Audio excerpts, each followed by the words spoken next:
recording, but I didn't. So calling the meeting to order. We do not have a quorum for the meeting, so we will not be taking any official votes. I have the governor's statement here pursuant to Governor Baker's March 12, 2020 order suspending certain provisions of the open meeting law.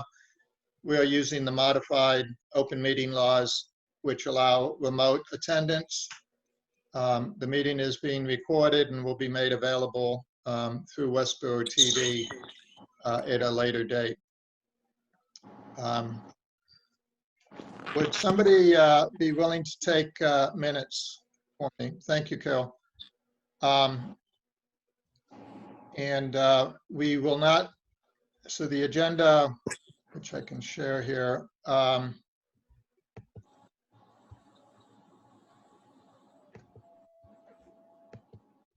is first agenda item is to approve the June minutes, which I'd like to defer until we have a quorum.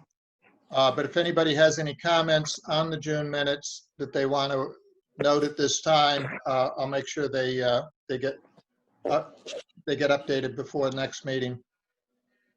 Do you want them now, or do you want them in writing? If you could send them an email, that would be great. Send them to you. I'll do that. Couple minor things. Okay. First, the next agenda topic was the community choice aggregation. I guess I should have announced it as the Westborough Power Choice Communication Plan. And John Metzger and Carol and I are part of the team that is doing the communication plan. John's going to be giving us a brief update on how the discussion with the Board of Selectmen went. Okay, for those of you who were at the June meeting, or more precisely, for those of you who weren't at the June meeting, we went over a draft presentation for the Board of Selectmen, and that meeting occurred on July 14th. We presented a communication plan driven by a lot of the ideas that the committee had, and we discussed last time. Carol Waite was a major contributor, and others. And the whole notion is to use this month and next month to prepare material and presentations, get them ready, and to launch the communication of the new aggregation plan and the options in the beginning of September 1, and run that through the switchover time, which is in November and beyond as needed. Without belaboring that, we can certainly send out or make available the PowerPoint presentation. It has, a number of points, but probably the key things are we asked the board to consider renaming from our old name of Community Choice Aggregation to Power Choice. They agreed to that. And we asked to comment on the September 1 launch. They had no problem with that. And overall, they seem to be happy with the communication plan. Some people were eager to see the actual material, which we don't have ready. But other than that, I think it was a successful time. It always takes slightly longer to present than one might think, but that's just the way it is. But I think, I sense a great deal of enthusiasm.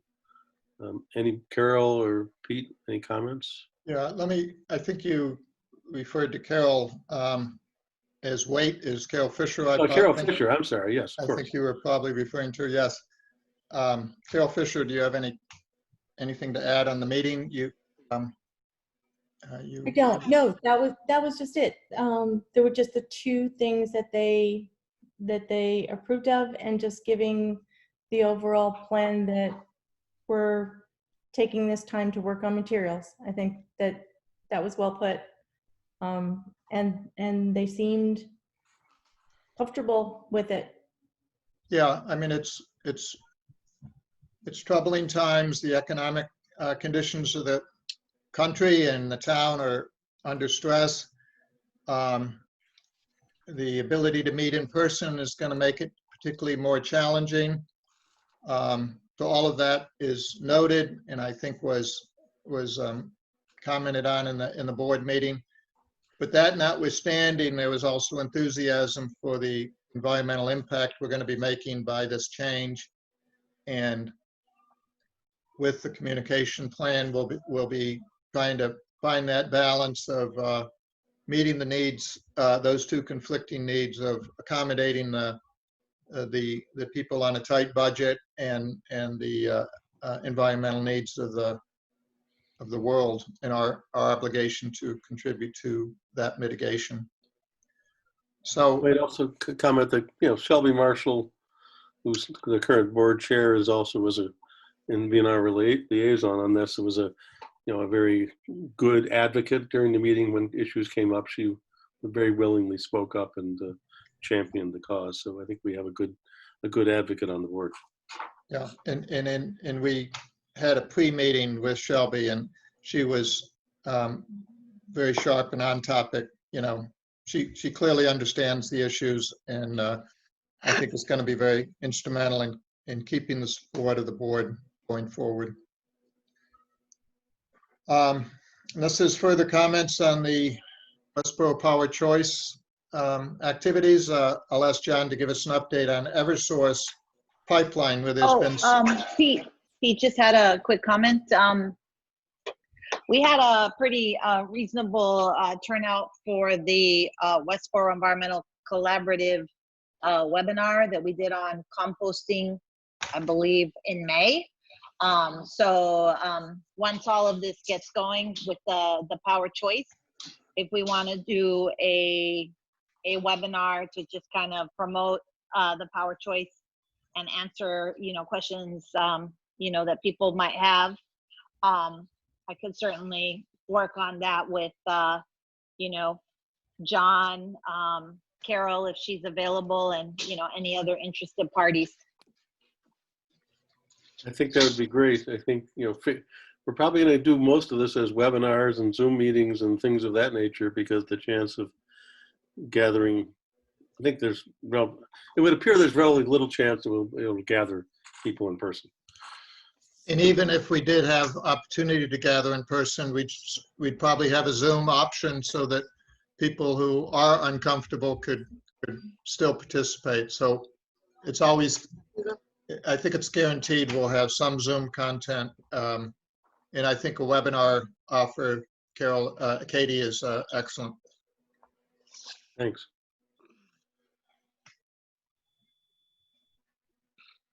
Thank you. Any Eversource, unless there's anything else on Westborough Power Choice? Okay, John, Eversource and the update on that. Okay. Update, as you may recall, Eversource came to Westborough back in, I forget the date, January 24th or something. No, January 16th or something, and to a hearing and presented its proposal, and we had dozens of comments from both the Board of Selectmen and umpteen residents and citizens. A pretty, about, 9-1 or 10-1 against. Since that meeting, the board, of course, voted to oppose the pipeline and said it would potentially file as an intervener. And then Eversource went radio silent, and we haven't heard a peep out of them since basically February, the end of January. A few weeks ago, they resurfaced, asked to meet with the town, and their lawyer contacted our lawyer, that kind of thing. And the town had sent a letter to the, I think actually before they contacted, a letter to the state legislative delegation summarizing the town's position and the reason why it's opposing the pipeline. And the town also sent a copy to the Eversource contact saying, just keeping you in the loop, want to keep a very open discussion going here. We're not hiding anything. And that, I think, prompted them to get back, and they wanted to meet with people individually or a committee individually. What happened then was several of us met, myself and Syed and Pat Purcell, the fire chief, and Christy met and talked about it. And the decision was made that Eversource who has communicated some information in writing and a slight modification to plan should present their answers and their alternatives and their new information in a formal meeting to the Board of Selectmen. And so that request has gone out to Eversource. I do not know if Eversource accepted this invitation to come. Have yet to hear. It was tentatively going to be a week from tomorrow. So I'm waiting to hear if they want to come back to formally to the town or not. They said they were planning to file their petition with the Energy Facility Siting Board. That's the big step. That's the big thing where they start the regulatory process this month. So we don't know whether that's a bluff or a true step. We don't know. And we don't know whether they are going to be willing to meet in public to discuss their answers to the town's objections. So that's sort of where it is. Pat Purcell is, as the fire chief, is more than a little annoyed with Eversource for a variety of reasons having to do with their lack of communication about whenever they have problems in town. And of course, the rest of us are pretty concerned about the long-term impact of the pipeline. So we shall see. And a related issue, the town of Ashland, as some of you know, is 2 years ahead of us, or at least 2 years ago, Eversource filed their petition with the siting board for a pipeline through Ashland, and they've been fighting it in various ways for 2 years. They continue to fight it as best they can. They have just, in the last few days, written a letter. The Board of Selectmen has written a letter to the Attorney General requesting the Attorney General assist and aid the town in fighting off this pipeline as advocates for ratepayers. So this follows up on an Attorney General's petition to the Department of Public Utilities several weeks back, almost a month ago now, telling the Department of Public Utilities that need to rethink fundamentally how gas utilities are regulated, because they have to change the way they operate because it's conflicting with the long-term goals of the Global Warming Solutions Act. So we're beginning to see a sort of a statewide force trying to fundamentally change sort of the business as usual attitude of gas utilities of just build more, expand their infrastructure, don't care about the laws of the state and the science. And hopefully we can ride the coattails of this in our opposition to the pipeline. We'll see. Assuming there is a hearing next week or at some other date, I will certainly endeavor to try to get the word out, as well as have the town get the word out so as many people as possible who are interested could at least attend. It won't be an in-person meeting, so we won't have to be able to have a long queue of people standing in front of a microphone like we did last winter, but I think keeping this visible and making people understand this has not gone away is the objective I'd like to continue to pursue. There's nothing good about this pipeline, and as Pete has said many times, it'll be shut down within 10 years anyway, so why build it? But right now they're adamant about going ahead and building it, so we will see. It will be an interesting next several months. I guess that's the simplest way to put it. Any questions? Let me add a couple of specific points in the communication that came from Eversource. They did seem to change their route of the pipeline in their latest, which was responsive to the traffic congestion issues that Westborough raised in regard to the Flanders Road to West Main to Stevens Path. The alternative route requires a connector road to Route 9, which has its own set of traffic and congestion concerns, but it's further from the elementary school and from the various nursing homes and so forth. So they did try to reduce those impacts. Because their preferred route is still the route down Flanders Road, down East Main Street, past everything else. as I understand it. Is that right? And their secondary route, their alternative route, they've shortened that path so that it connects to Route 9, and they don't have to dig up Route 9 between sort of where it connects from Connector Road down to Lyman Street. So I think that's, they would probably have lots of pushback from the State Department of Highways to dig on that. As I recall, they still said their preferred route is to go right where it was. Okay, I misunderstood that, John. Thank you for That's all right. clarifying It was that. very obscure. You had to look at this map with a magnifying glass to figure it out. So, And they provide a little more information, but frankly, I think, and you pointed this out, Pete, they provided no real numbers. They claim growing demand, but they provide zero numbers other than a vague reference to growing demand and sometime in the future. It's exactly the same story that the Ashland pipeline was. We worry about pressure drops in the future, and I think that argument has been skewered in Ashland.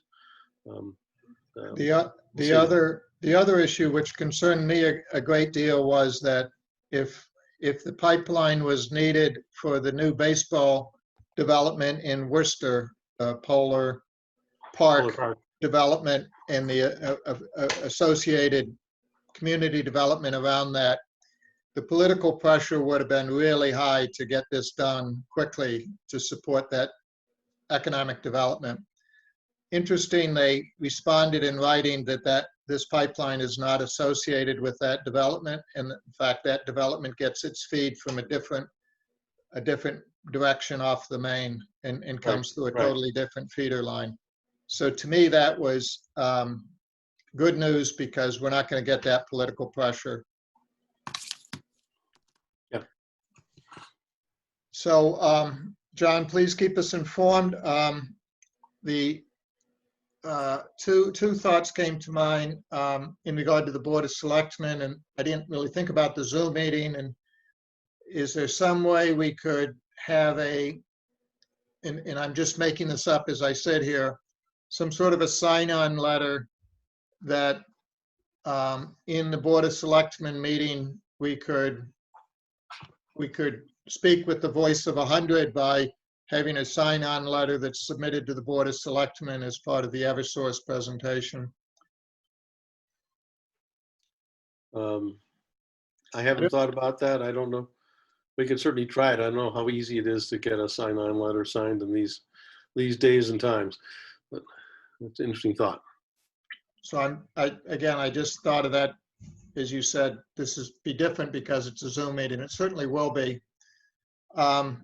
I would think that. Pete, Let me just finish the sentence. I would assume, John, you'd be able to speak at that session, and so it would not be totally closed to feedback, but the volume would not be available.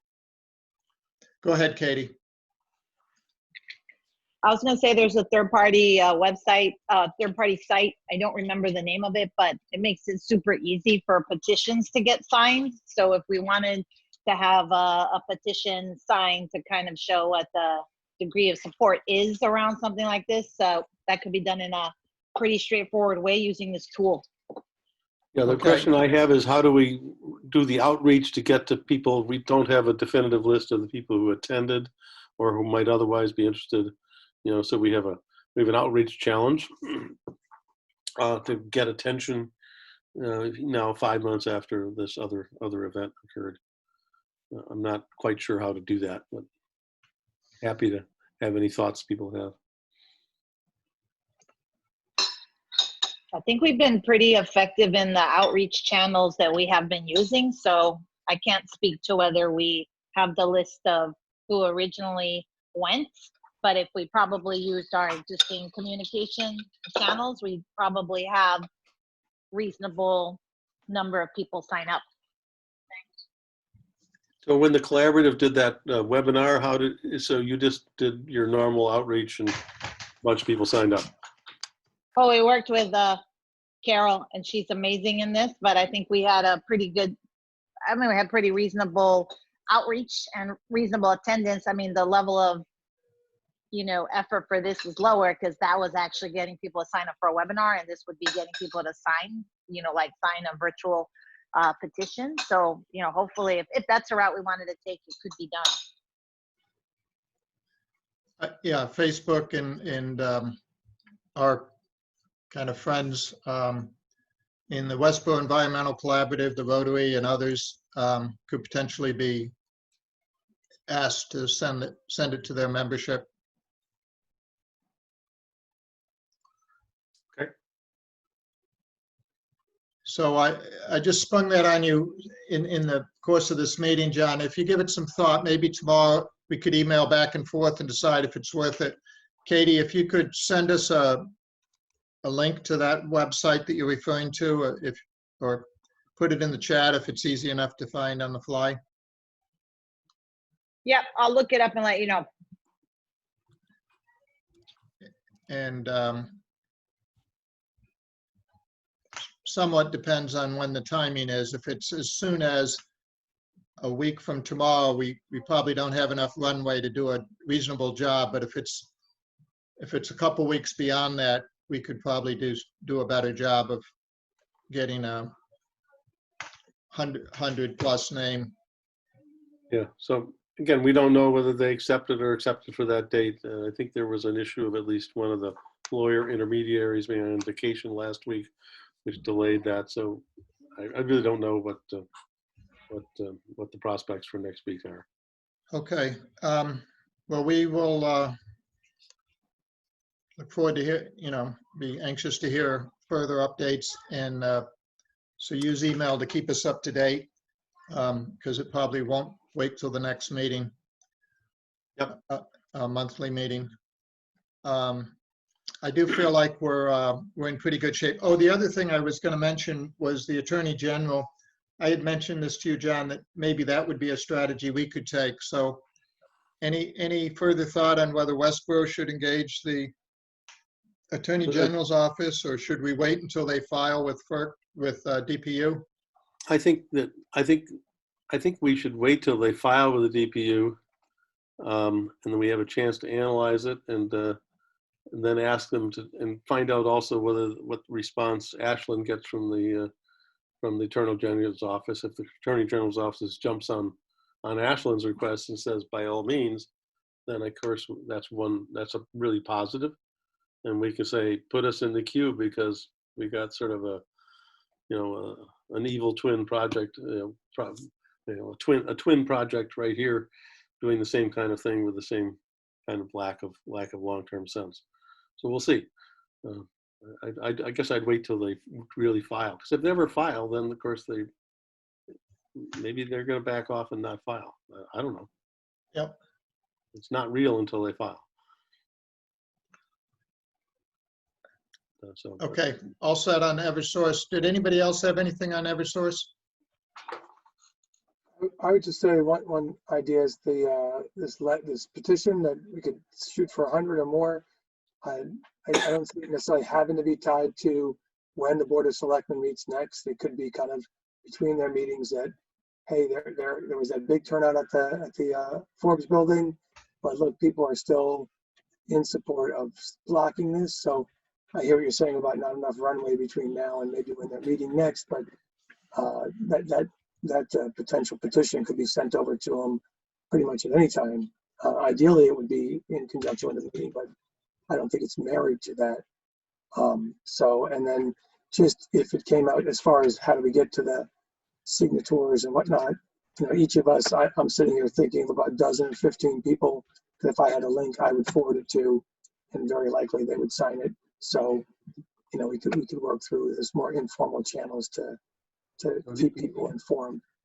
the other option that occurred to me is if we have this hearing and if they, a bit like they did last time, make some rather slightly outrageous statements, factless statements, or don't provide clear answers to things, we could, do a letter of support kind of thing, saying, here, once again, this crazy nutso project going ahead, and they're not being upfront with us, they're not being open, they're not being this. blah, blah, blah, you know, play on their lack of fairness and lack of being, you know, being a good citizen. You had mentioned, John, that you had met through about this with Shelby and Saeed. There were a number of things that were asked of them back in February or January, Right. and they would let us know or get back to us. And the us was the Board of Selectmen. Do you know if they followed through with any of those? And I think that was part of the basis of writing to the legislative delegation, was saying we had a number of issues here. A number of them, you know, we've not heard back from them, et cetera, et cetera, et cetera.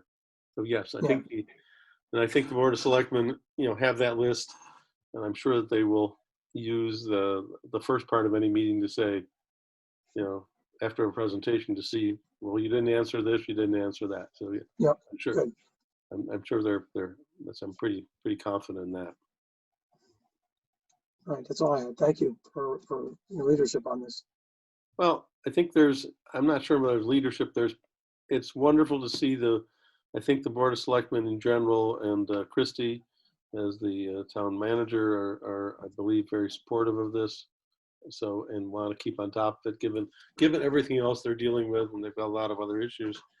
This is getting attention. So I'm pleased it hasn't fallen by the wayside. So we'll just keep it up.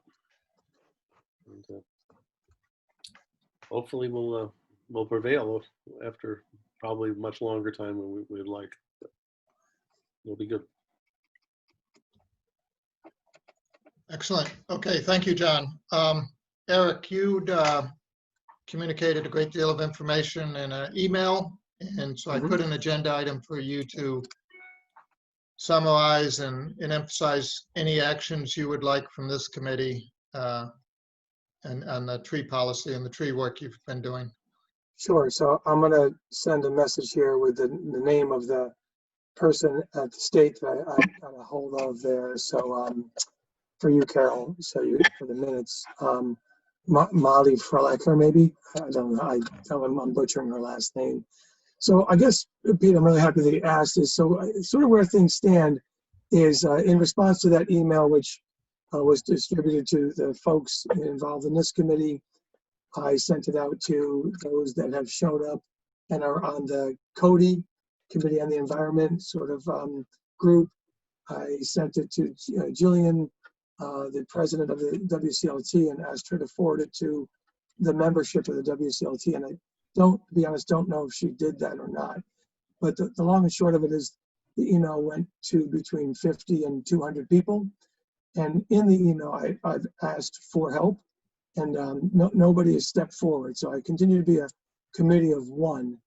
And what I've been getting from a lot of people are, here's a good article, here's a link. It's starting to become an overwhelming amount of reams of information to read. And I fear that I'm falling into a trap that I was in when I was an undergraduate, which was the research is a lot easier than the writing of the paper. I would say that the writing of the paper in this case is what is the language that's going to go into the new master plan that basically has someone accountable for doing what is not being done right now. I mean, have any of you seen a tree being planted anywhere in this town, by the town, in the last year? It's just not happening. Thousands of trees are coming down. When I sent that email out, I had the open door, listening to the sound of a wood chipper at 7:05 in the morning. So I guess what I'm sort of in a stymied spot here, where I don't know how to craft the language as far as what appears in a master plan. I've got a lot of good leads, including some from this woman here who works from the state. But when I go on there and I download the PDF, it's 87 pages. So I guess I need two things. If there are people willing to say, I'll give you a very concrete, for instance, Northampton has a tree planting guide. I can look at it. I'll get to it. But if there was a divide and conquer situation here, where if I had a lieutenant and I say, here's the two things, could you do in the next month? So in lieu of that, and maybe not create a rat's nest around that, I'm thinking, Pete, when we sort of together fine tune the language that went in the article, that you then presented ably in front of the town and it was supported on. Feels like I've got enough information that that's kind of the next really concrete thing to do, which is what exactly do I need to write as far as, or get people to help me write. Maybe next month we look at a rough draft of it or something that would go in the town's master plan. And because I could just keep reading articles and learning more and more about trees and species and looking at the good stuff that they have out there for there's a website called iTree. Turns out Westborough is 53.9% tree canopy, but I actually want to recrunch those numbers and not count the state land, because if you take that out, basically, I think the number is much lower. So I'll stop now and see if anyone has any thoughts or ideas or guidance, but I'm kind of in an impasse as to like how to get out of this, just getting articles sent to me and reading them, and that sort of rut I'm in.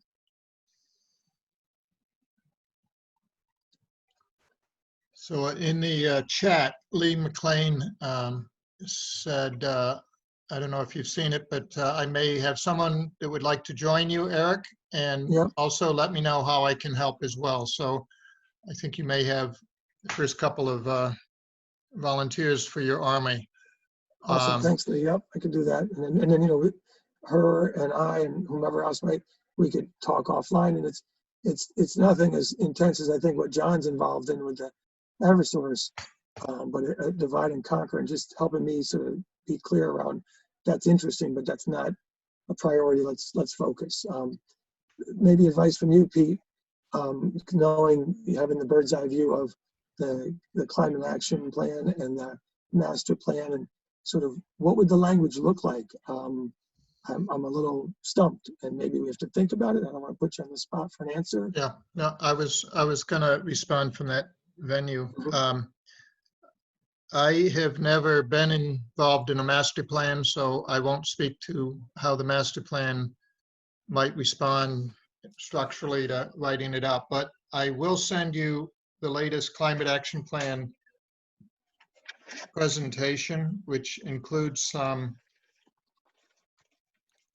pretty high level summary of where we are going with the climate action plan,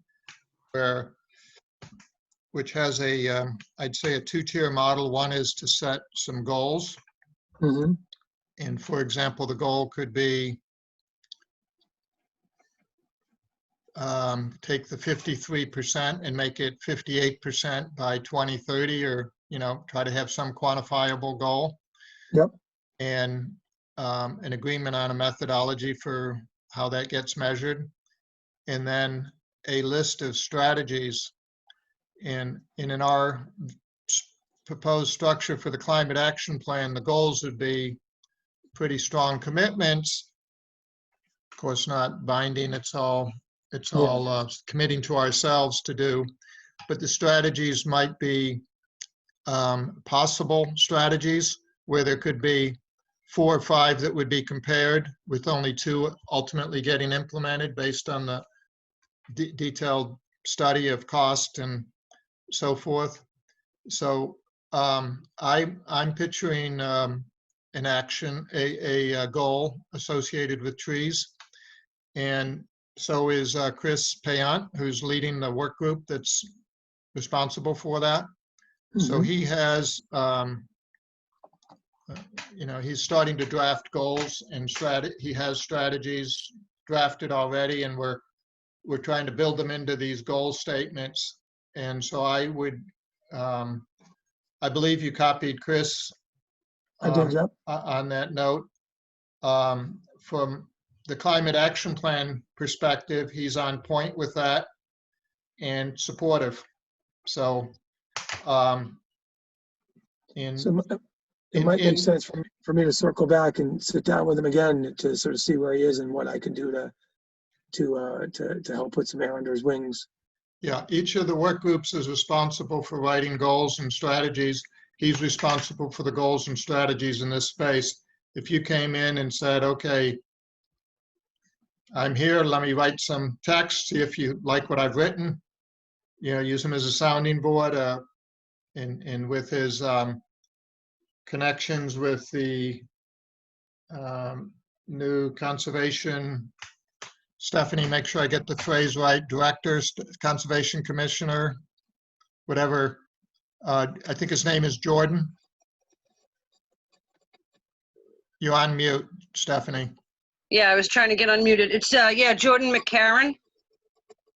And I hear very good things about him. I think Chris and Jordan and I mean Stephanie, possibly, others from the Conservation Committee, I think would all be interested in hearing what you have to say. And if you had draft language, they'd be more than happy to critique it.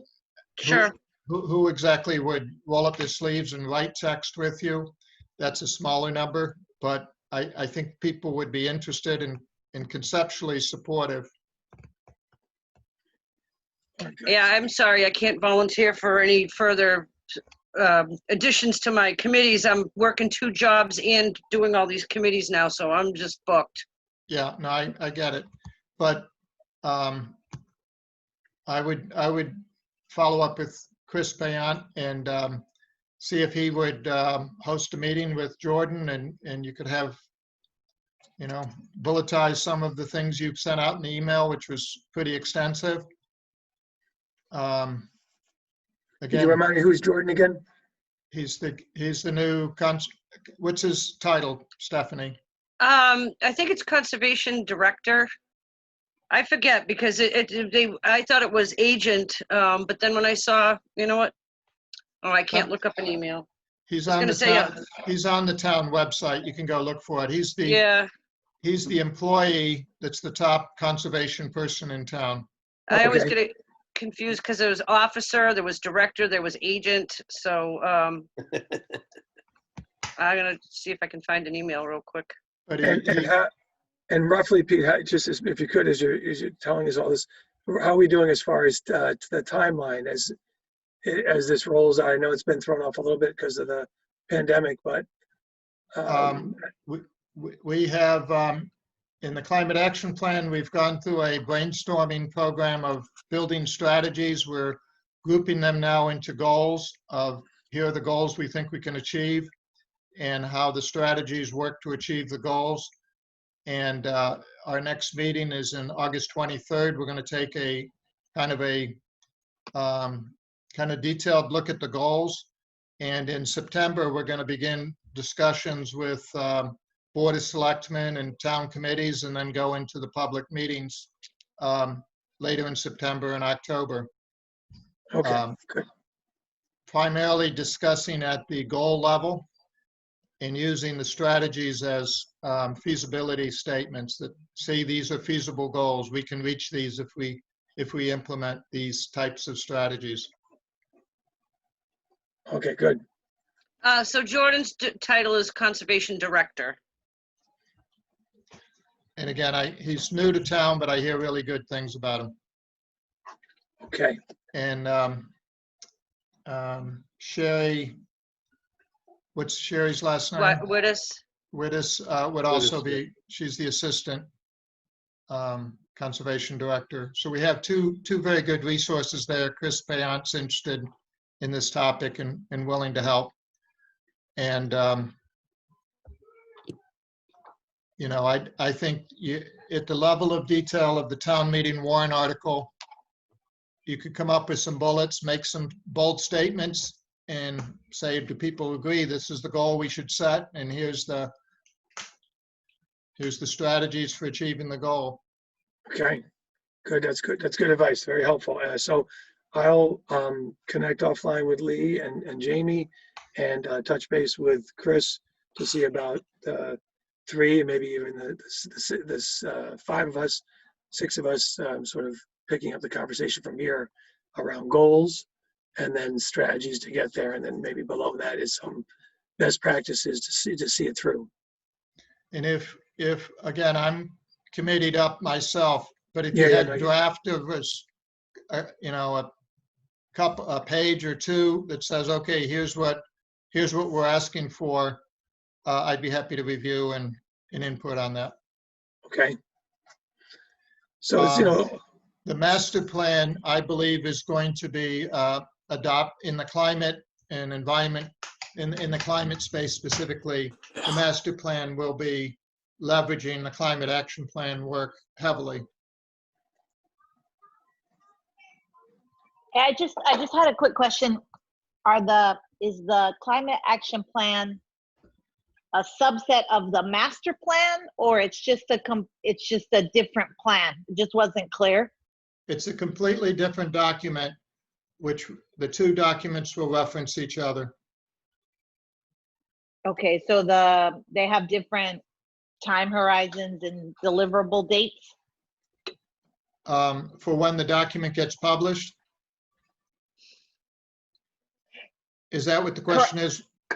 I mean, they're just two different plans that reference each other, to your point. Which one will be drafted first? Well, it turned out that the master plan was running a little ahead of us, and then they took a 60 to 90-day delay because of COVID. And so now we're pretty much on top of each other. So it's not obvious who's, I think we'll be drafting about the same time. Okay. I have a later agenda topic on this update, but maybe I should have put this first. One of the challenges with the climate action plan is we're working really hard to stay lock sync with the state in regard to its programs. And there's a significant major effort underway at the State Department of Energy and Environmental Affairs to update their path to net zero in 2050. And that deadline of doing their technical and scientific analysis and structuring policies, and then doing the economic and environmental analysis of those policies, is running right now through the next 6 months with I think a pretty hard deadline of the end of the year. So we are also trying to keep the climate action plan in sync with that moving target. In general, I think it's moving in a very positive direction, and I think it'll produce tools and resources and facts that we can cite, which will bolster Westborough's climate action plan. So on one side, we have the state doing the detailed climate plan, and the other side, we have the town doing its master plan. And we're trying to synchronize with both in regard to kind of supportive, complementary statements, but we are writing our own plan. Okay. Eric, did you have anything else on the tree policy? No, that was it. And you know, much of the sort of the nitty gritty I shared in the email and the links, etc. So what you gave, Pete, was very, very helpful, and appreciate the folks that have stepped forward and make a big difference. So I'm all set. Thank you. And one thing maybe you and I could talk about offline is kind of the ongoing care and feeding of this over, let's say, the next couple of years. Is this a standing committee of this Sustainable Westborough? Should we have designated people that are signed up on it? And how many people do you need, and so forth? You've kind of implied a little of that, but maybe we could structure that a little more, and I could be more helpful in making sure you're getting the resources you need. Sure. Yeah. Some of that will be driven by what our strategies and goals are, but Yeah. definitely we can talk about that and make that, just like hopefully the canopy itself, sustainable. Yeah. And Yeah. it shouldn't be a one-person, campaign. And so reach out when it's the right time where you want to have that discussion. Will do. Katie, on the waste reduction task force, do you have some updates for us there? I think there was a little bit of news on that front, and I wanted to chat with you about that also. Sure. The Waste Management Task Force has kicked off. We've had a couple meetings from the town. We have Dr. Ehrlich from the Board of Health, Steve Bakari, Scott Kadish, myself, other town residents who've joined. We're working on both short-term and long-term initiatives. The short-term initiative is to hopefully get composting offered as an option at the transfer station. Steve Bakari said that Ben Harvey's, open to that. So we're hoping that that could hopefully be in place for September or October. We continue to pursue the issue of better signage at the transfer station. That one's kind of been open issue since Q4. So hopefully that will be resolved. We're also looking at doing some, education efforts. Carol, I'm going to put you in touch with Lauren, who's on the Waste Management Task Force, just to discuss some ideas that she has on the education front. And then, What's Lauren's last name? I can't remember No off problem. the top Okay. of my head. Okay, no problem. You may know her. And then long term, the way things work in the long term, just given we just entered a cycle for the transfer station stickers. So for those of you who do transfer station stickers, if you get a sticker now, we have the sticker runs for 2 years.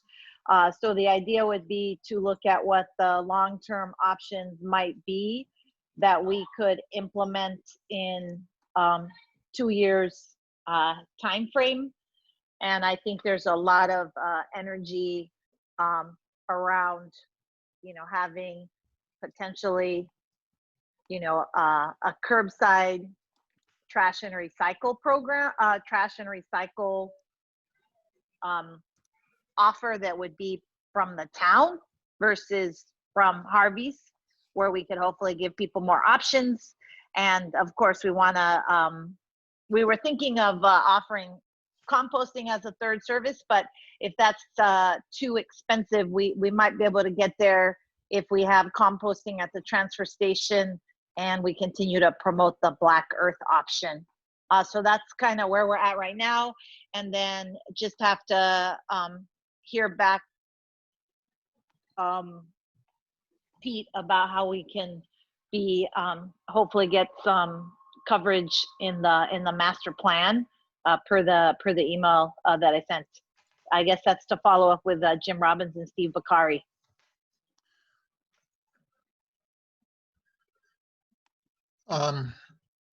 So let's address that last issue, and then I'll go back to something else you said. So were you comfortable and did you agree or understand with my response in regard to whether it's a climate action plan issue or a master plan? Yes, because I thought that the climate action plan was a subset of the master plan, which it isn't per what you clarified earlier. So yeah, that's clear. In the climate action plan, Chris Payant has tree and waste and land use in his scope.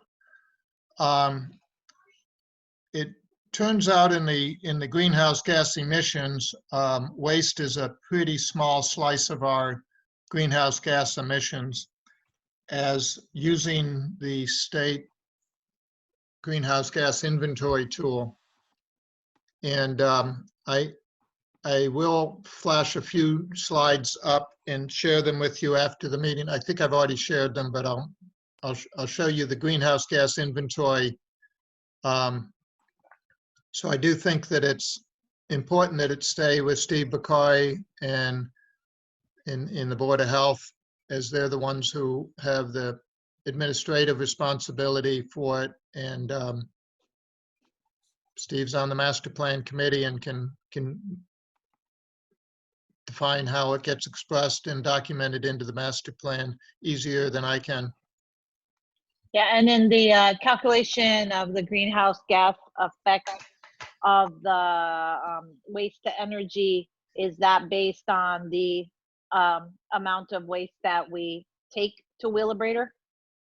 Yes. Okay. I just wanted to ask, have we confirmed where Harvey takes all the recyclable materials to make sure that they're going to a proper location? Harvey's basically sells the materials on various and sundry secondary markets. And in some cases, when secondary markets are not favorable, he holds on to the material until the price becomes favorable. So to the best of my knowledge, and I don't think it's allowed in the state, no recyclable materials are ultimately thrown away. I know, just being in the hazardous waste world for 30 years, I know that a lot of the times we thought we were getting rid of hazardous waste in a proper manner, and then you find out that the receiving facility was actually just dumping it down a ditch in the ground or a well in the ground or whatever. So just like to make sure. I think it's, Yeah. Go ahead, That's Katie. a good point. Yeah, I think we're, the people on this call don't have the administrative authority to audit Harvey's at a detailed level. So I don't have any reason to doubt the veracity of his statements. And certainly he would be trying to conform to state law. So I think it would require an audit by some DEA, police, DEP. I'm not necessarily saying that Harvey's would intentionally be doing that. I'm just saying that sometimes the receiving facilities are not properly telling you what they're doing with the material. Yeah, it's not Harvey is where it's going. Yeah, Harvey has to send it to a registered recycling facility. That registered recycling facility could be misbehaving. So there's a whole chain of audits that somebody would have to do to prove the answer to your question. And it's beyond the scope of what we can do. Right. Yeah. What I can say is that if we want to go after what would give us the best return on trash reduction, it is composting. Composting, food waste is 20 to 25% of the waste stream. So if we had composting at the transfer station, at that point we could do a pretty aggressive kind of education campaign, because right now the only option that we have is Black Earth, which is a good option and we should continue to promote it. But it would be really nice if we could say we have a curbside option, we have a Harvey's, option. I mean, that could probably make the biggest material difference short term, while we look at what the longer term options might be, to implement 2 years from now in the next cycle. So Katie, I'll similar to what I said to Eric, I can send you the presentation for the Climate Action Plan Task Force and kind of how we're looking at goals versus strategies, which again is pretty high level in what I'm going to be sending to you. If you and the Waste Management Task Force want to set some goals in regard to increase composting from, let's say, 2% today to 30% in the next 10 years or 30 years, whatever your goal is, I would think we'd be endorsing that, and whether it's in the master plan and the climate action plan cites it or whatever. I think that's how we're going to drive change, is by setting some goals and then getting somebody responsible for achieving that goal. Yeah, no, I think it would be great. I'd love to take a look at that. I think we want to set some goals relative to composting and trash reduction. Hopefully we could actually hit some targets on both of those. Okay, excellent. Let me, are you seeing my screen now, or did it go blank? We're still looking at the agenda. Okay, I'm gonna stop sharing and, Just real quick, because while we're on this topic of recyclables, that letter that you had us look at from the 12-year-old, that's kind of the reason I brought up the whole, do we know where this stuff is going? Because her whole point was that she doesn't want this stuff ended up in the oceans and on the beaches and all of this. And if we don't know for sure, we could do this intensive recycling effort, but then it ends up ultimately on a barge out in the Atlantic Ocean, and there's no way of us to know that. I just wanted to have a good answer for her, that where the stuff is going, and we know that it's going there. I think the answer in the United States, especially in a state like Massachusetts, but I would say in general, the biggest source of plastic pollution going into the water is primarily in developing countries where they don't have any control of the waste, and the plastics are simply flowing from the rivers into the oceans. That being said, I think we need to do our part to I think reduce the use of plastics, and then whatever plastics we are using, recycle what we use. I don't think that Westborough itself is probably is a contributor to kind of plastics ending up in the ocean. But I think we need to do our part to reduce plastic usage and to recycle plastic. I will raise the young woman's boy or girl, I'm not sure, Izzy's letter shortly. And I want to keep us on track for wrapping up. So I will send this presentation to all of you, but a quick glance at our greenhouse gas inventory. Again, this is community-wide. It's not just the municipal operations. As you can see, residential is 47%, commercial and industrial is 43%. The municipal is a small percent. It's actually invisible on my screen, about 2.5%.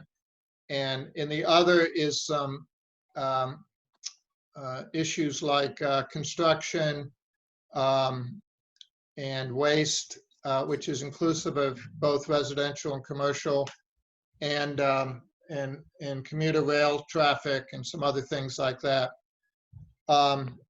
Looking at it from another slice, there's three big segments: transportation, building, heating, and electricity, with wasteland and other about 5%. If we do a double click on that and break it into segments, you could see the residential transportation is 27%, with building, heating in the residential space 14%.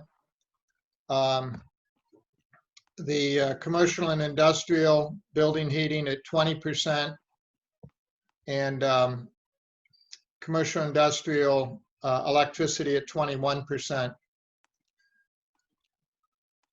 And kind of looking at that same data from another perspective, I'll skip that one. These four categories, this is the same data that was on the pie chart represented by a bar chart that some people thought was a little easier to follow. These are the key areas we need to focus on in the climate action plan, because it's the 80%. It's the big part of the greenhouse gas emissions. I think the commercial and industrial sector is going to be very challenging for us to work with. They're large companies, going to be a little harder to influence.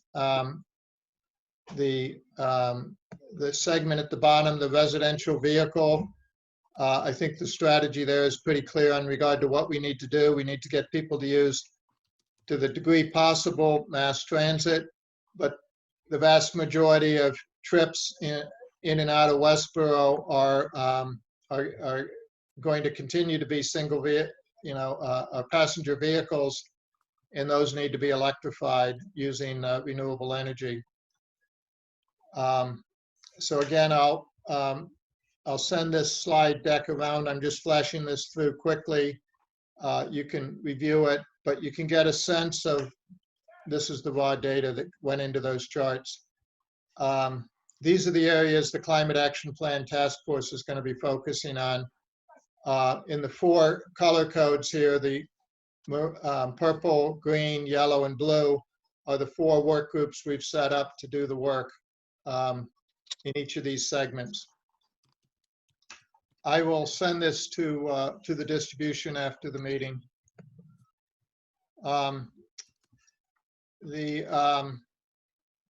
Let me get back here, stop sharing. So last thing on the agenda that I wanted to bring up was the letter from the young person, Izzy Spencer. I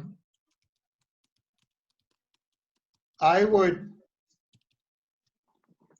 why don't I ask, what do you think is an appropriate way to respond to that, and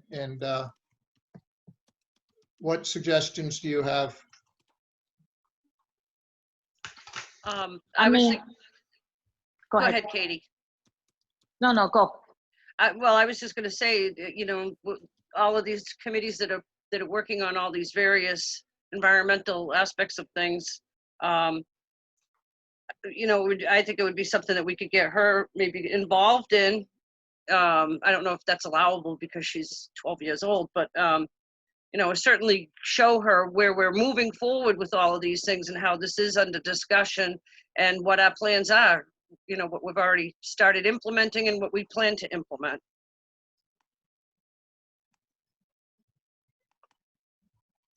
Katie, did you have something additional? Yeah, no, I think that would be good. And then I think the other thing is, if she wants to get something done at her school, and if she is who I think she is, she's going to be at Gibbons next year. We have been trying to get stuff done at the school. It hasn't been easy. It's certainly not getting any easier on account of kind of COVID-19 situation. But that would be another thing to say. Does she have an interest in pursuing an initiative at school where at her school where we could potentially help her. The other thing we could pursue that we've never discussed, but certainly other towns have done, is I know in Martha's Vineyard, they ended up banning single-use bottles below a certain size to just reduce the amount of plastic waste that was kind of littered on the beach, and that stuff certainly is going into the ocean. So I mean, that could be something else to pursue. That's a more tricky one to go after, but I mean, that's another option as well. Katie, what if instead of like going after a ban on single-use plastics, we made sure that there were more freestanding water fill-ups, the ones where you could put your water bottle in and fill up, particularly like a for-profit one, so that one could put coins in, or the way you'd buy a soda, but instead you're buying water, so like some company is maintaining it. Like, what if we try to get those things put into town? You know what I mean? Let her. I think that's great. I mean, I went to a festival, like some community event. They weren't charging, but they had basically procured this equipment so that you could just go and like refill your water bottle while you're at the event. So imagine all the amount of plastic that they cut back on. But yeah, that could be another one that we could work on with her. I think that's a great idea. I happened to notice at my parents' house the other day, I think it was yesterday, sitting on the table. I didn't have a chance to pick it up and read it, but it was Consumer Reports' recent issue, and on the front it says 30 ways to reduce your use of plastics. So that's definitely, I'm going to try to get that magazine from them, and who knows what kind of ideas they're publishing.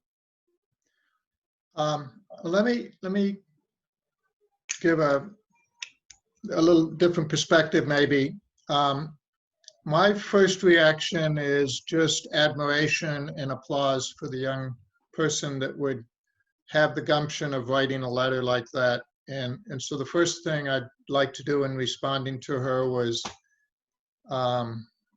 make her, I'll say her, I'm not sure if it's a boy or a girl, we'll figure that out. Make her feel affirmed and appreciated, and in the nuance of exactly what actions are taken are kind of secondary to having people care so much to take that type of action. So just to start with that, I had another thought was to have a phone call with her parents or something to make it appropriate for reaching out to such a young person, and maybe one or two of you, and we just have a discussion about what caused, just kind of a get to know you gathering of what it is that caused her to write, and what does she envision. There was parts of her letter that were a little confusing to me, exactly what she was proposing, and it kind of didn't matter. It was more that she took the time to write and so forth. So I was going to suggest I will follow up and try to arrange such a Zoom meeting, and wondered if I don't think we need a gathering of too many people, but a couple of you to join me would be nice. Totally unstructured, informal, and we can talk about kind of what we do and how we're working really hard. I think the idea that a 12-year-old is going to be able to change bylaws and so forth, it's not realistic. Thank you, Lee. I accept. She has a 12-year-old daughter also, so I think that would be great. And just kind of let it flow organically from that discussion to what follow up. The other idea I had was to send it to Amber Bach, who's on the Climate Action Plan Task Force and has an interest in this area and a commitment to making improvements in this area, and ask her for ideas on how it could be exactly what you're saying, Katie, of getting a middle school environmental club and, have it come from the superintendent's office as a proposal or as a strategy or whatever. And this person could be one of the charter members of it. That would kind of feel like it'd grow organically, and so that my thought was kind of to go in that direction, and then we'll figure out exactly where it goes after that. When I was looking at the letter, and forgive me if I stated the gist of it, I was thinking of Jenna Anderson and the WCLT Earth Day litter pickup as at least maybe something to mention and get her on our radar. Maybe one of the things that she could do using this energy and desire to along this line is to work to get groups of friends and whatnot to have more bodies come out for that type of thing, and then also maybe try to approach it as systemic to cut down on the type of litter. Like a couple of years ago, there was the attempt to expand the bottle bill to non-carbonated things, and the bottle industry fought viciously against it. Stop and Shop was behind a big thing to spike that, but like that could be a systemic change that takes time. But So in that call, Pete, and I'm willing to join it too. That's something we can mention and brainstorm with her. That would be great. I agree with that. And I just had one other, I lost it. So I will reach out to Amber and to Izzy through whatever contact I can find. I heard Eric and Leah McLean offer to participate in a follow-up. And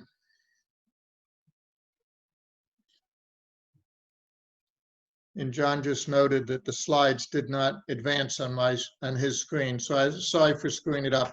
I'll send you the actual slides and you can enjoy them at your leisure with all the data and PowerPoint magic.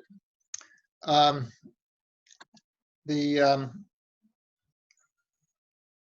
was the other thing I was going to say? It was a little confusing as to whether she was talking about a